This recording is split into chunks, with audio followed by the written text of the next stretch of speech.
Hello，大家好，又到咗新手學呢個頻道嘅時間啦！今日好開心啊，可以同我老婆同埋啲朋友一齊嚟到珠海玩翻2日1夜啊！咁事不宜遲，等我介紹一下啲行程啦。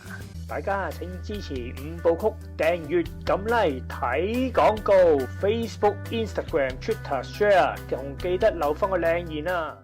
我哋喺港珠澳大橋過關，咁過咗關之後呢，我老婆就喺大眾點評呢就揾到呢一間嘅太馬地道泰式火鍋蘭蒲店。咁好啦，事不宜遲，我哋又打車嚟到呢一間嘅餐廳啦。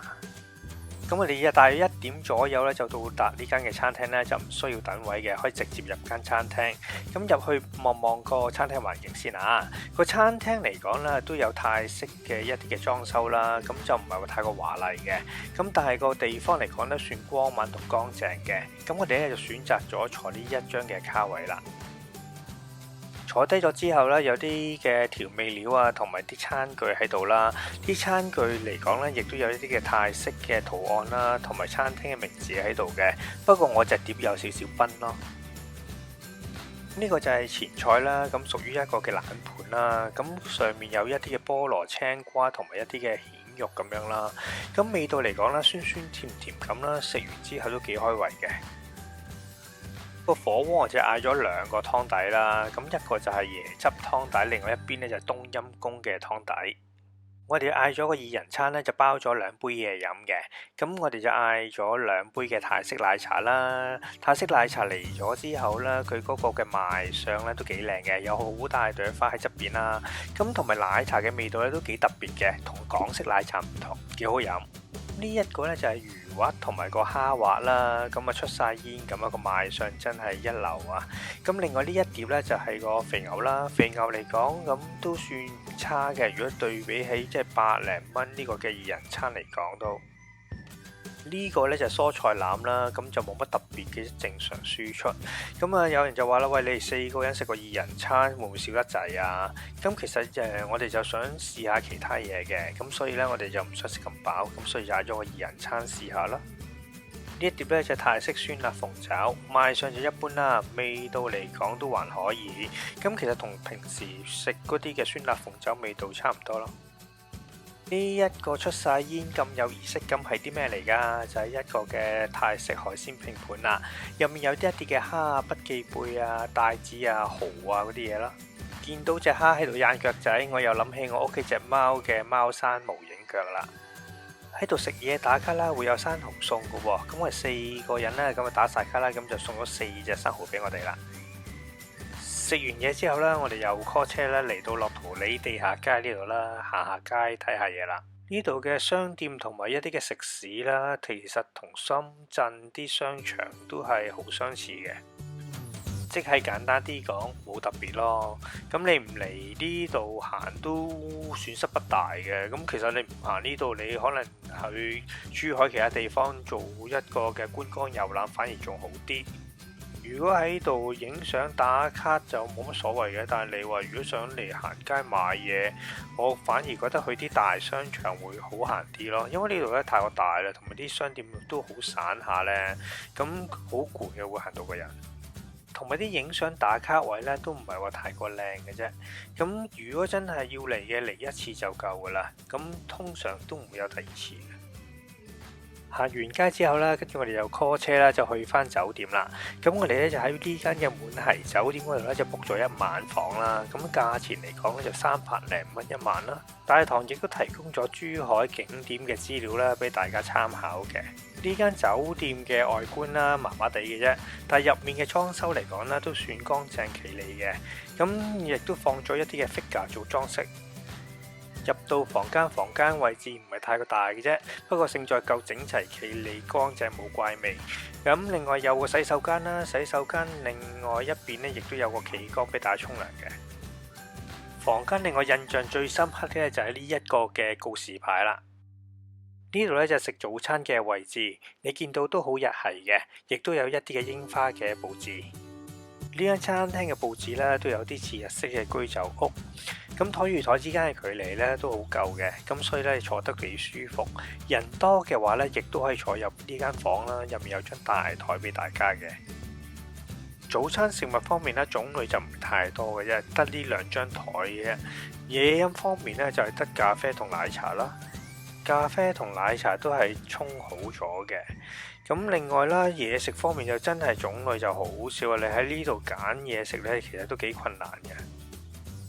老實講，300幾蚊一晚連早餐呢個價錢真係冇得輸啊！所以呢個嘅早餐我係唔會投訴嘅。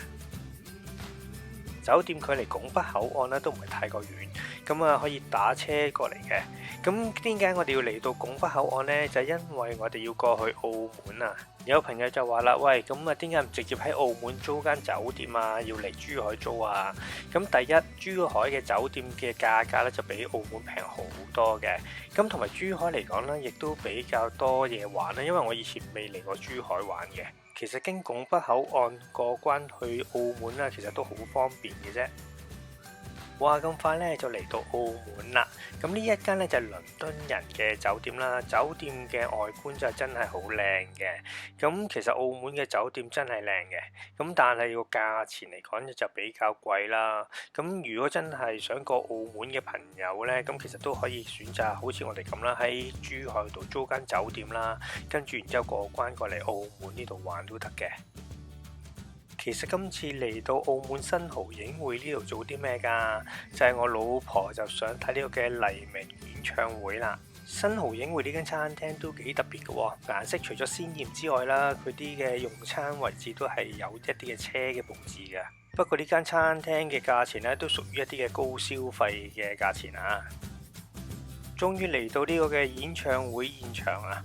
咁啊演唱會咧呢度咧咁啊掛晒 banner 啊，咁啊做晒宣傳咁樣啦。跟住呢度有啲嘅歌迷會啦，咁就開始就搞活動啊，唱下歌咁啦。我老婆都喺現場㗎，你睇下揾唔揾到佢？